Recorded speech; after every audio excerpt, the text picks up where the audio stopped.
much for reaching out to me and asking me if I'd like to do this. I've only been in this beautiful church for music shows, a few special town meetings, and when my oldest daughter took piano lessons with Bob Johnson.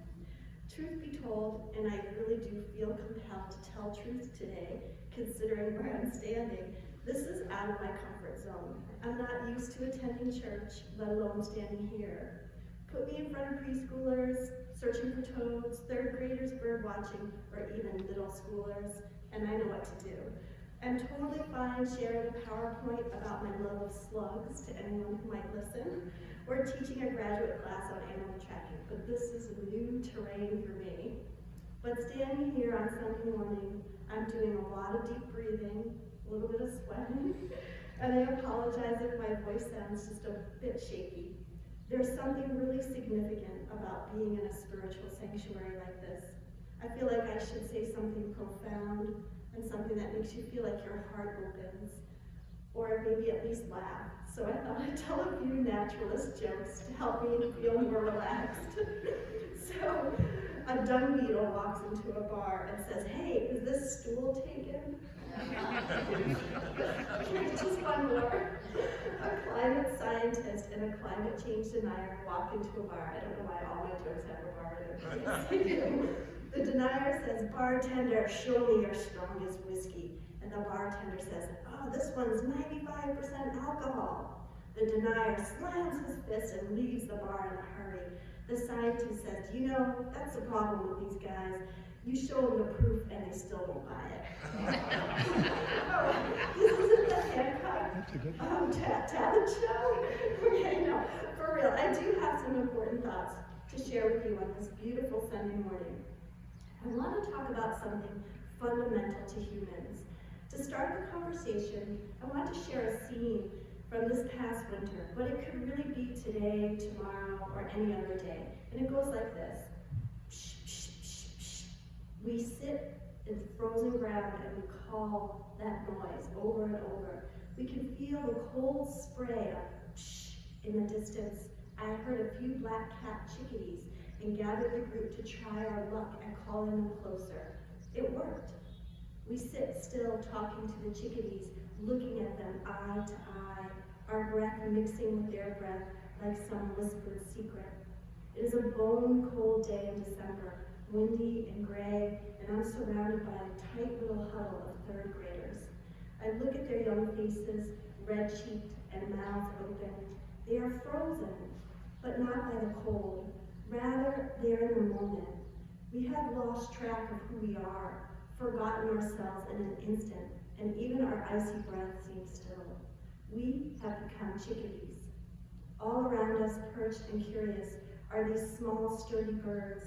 Some are so close we can see their bright, inquisitive eyes staring right at us and hear their wings beat as they sail past our heads.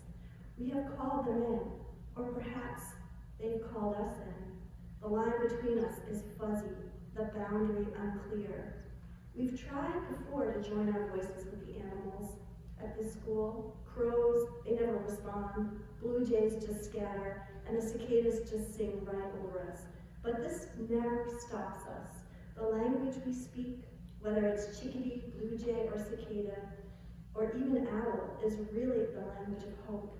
My third grade students are filled with hope. They still live in a world of Charlotte's Web, where a pig can talk, a spider can spell, and a little girl named Fern can understand it all. Our chickadee conversation lasts maybe 5 minutes, and while it's going on, I'm just in love with the world. It's a place where chickadees and children stand together. We are all right here, and when the spell is broken and the chickadees fly off, my students are quiet, as though they've forgotten how to speak our language. One little girl finally breaks the silence, and she whispers, "Let's just be chickadees for the rest of our lives." This idea of wanting to be a chickadee for the rest of our lives is really not that far-fetched for a third grader. They live in a world where bears fix steamy bowls of porridge, and owls deliver mail, and if you kiss the right frog, well, you know, you might end up with a prince. You spend your time with children, and you'll find yourself talking about animals and nature. But as our world becomes increasingly distanced from the natural world, Not only are children and their direct experiences in nature in decline, but so is ours. According to a recent study conducted in Britain, our children spend only half as much time outside as we did. In the United States, children 0 to 8 spend up to 2.25 hours a day on screen, while tweens and teens spend 6 to 9 hours plugged in, and us grown-ups, we might be the worst, spending only 5 hours a week outside. All this time engaging with screens means less and less time doing other things, like being outside. As Richard Luke pointed out in his seminal book, Last Child in the Woods, as this generation of children stay plugged into their screens, they become unplugged from the natural world, leading to an increasing trend towards childhood obesity, depression, and attention disorders. Our children are becoming savvy digital natives, but at what cost? What are the consequences of a generation of children who haven't tried their hand at catching a frog, or raising a monarch butterfly, or stopping to listen to the crickets? Just take a minute and think back to your own childhood. Maybe you remember catching fireflies, or chasing a butterfly, or maybe even holding a frog in your own hands. These are the moments that are touchstone memories of our childhood. Encounters and interactions with nature play a powerful and fundamental role in a child's life. Moments when a child reaches out to touch like a woolly bear caterpillar. These are the moments when a child connects how they are alike and how they are different from other living creatures. What it actually means to be alive and how animal lives overlap with their own. They are building a sense of themselves while at the same time developing a personal relationship with the natural world. Nature doesn't need to be big, and in fact might not even fit our adult perception of what is even wild. Instead, as parents, teachers, caregivers, and community members, let's remind ourselves that a bumblebee is just as wild as a tiger. The small, everyday creatures we encounter in our immediate world are untamed and distinct in their own and wild way. I'm an advocate for these small backyard creatures that our children can have these direct experiences with. These are the wild animals. They are the unsung heroes. We learn some of life's most basic and elemental lessons from them. All living things are born and living things die. It doesn't get much simpler than that.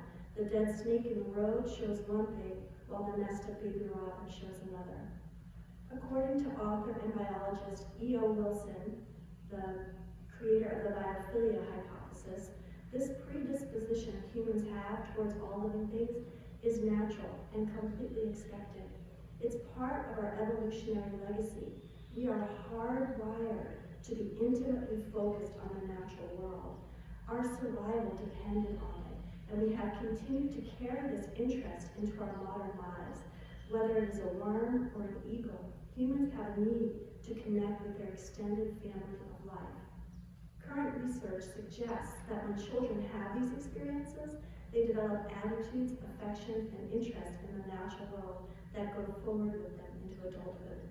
These studies are compelling and demonstrate that when we spend time engaged in direct experiences with nature, we can learn to care about it. In a world where we spend more and more time at younger and younger ages interacting with screens, this should remind us all that putting the screens away and getting ourselves and our children outside for everyday encounters with nature is essential for how we will care for this planet now and into the future.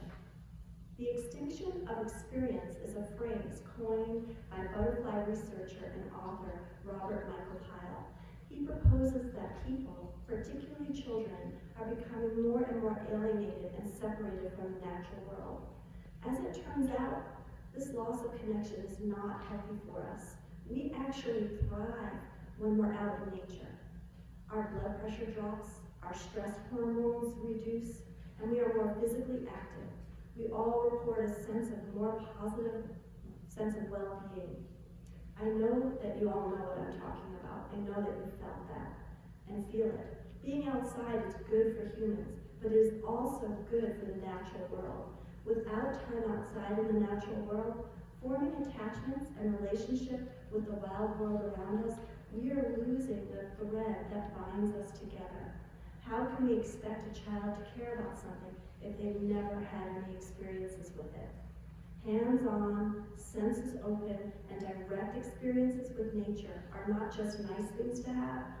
It's part of our human blueprint, our required reading, a fundamental human right, not only for our human good, but for the planet's sake. I have 3 children, 2 of whom are 11 and 9 years older than my youngest. When I gave birth to my youngest, there was a shift in how the hospital brought my newborn to me. Instead of whisking an infant away to be cleaned, diapered, and swaddled, my months-old son was placed directly against me, our skin touching, keeping the physical bond that we had experienced for the last 9 months intact. Skin to skin was how we lived. New research had informed the hospital to adopt this policy. Skin-to-skin contact was clinically proven to increase maternal-newborn attachment, reduce maternal and newborn stress, and help infants transition to a postnatal life. I keep thinking about this idea of skin-to-skin contact and the formation of attachment. What if we draw this idea out to children and their experiences in nature? What if children need time throughout their lives to touch and have multi-sensory experiences with the wild world? What if we all need it? We can't depend on our ancient connection to living. We must actively cultivate experiences and opportunities with the natural world. Our children need this in their lives. We need this in our lives. We need time with chipmunks and chickadees, fireflies and snails, and even spiders and snakes. We need time to roll down the grassy hill behind this church, time to swim in Norway Pond, walk barefoot on the beach, and watch for shooting stars. This is all part of our birthright and essential to forming attachments to this living earth. Without these experiences, there is a significant loss for all of us. And for the earth, there is a loss too. Without experience with us, there is very little hope that we will consider this beautiful blue planet and all its life in the future. So today and tomorrow, go home, kick off your shoes, walk on the grass barefoot, go outside regularly, breathe the deep lilac-scented air, and for goodness sake, break out the children of this world. Hold a buttercup under their chin, catch a cricket together, and talk to the chickadees. Put down your screens and live in this world. It needs us to. Thank you. Okay, and now, join us for hymn number 13.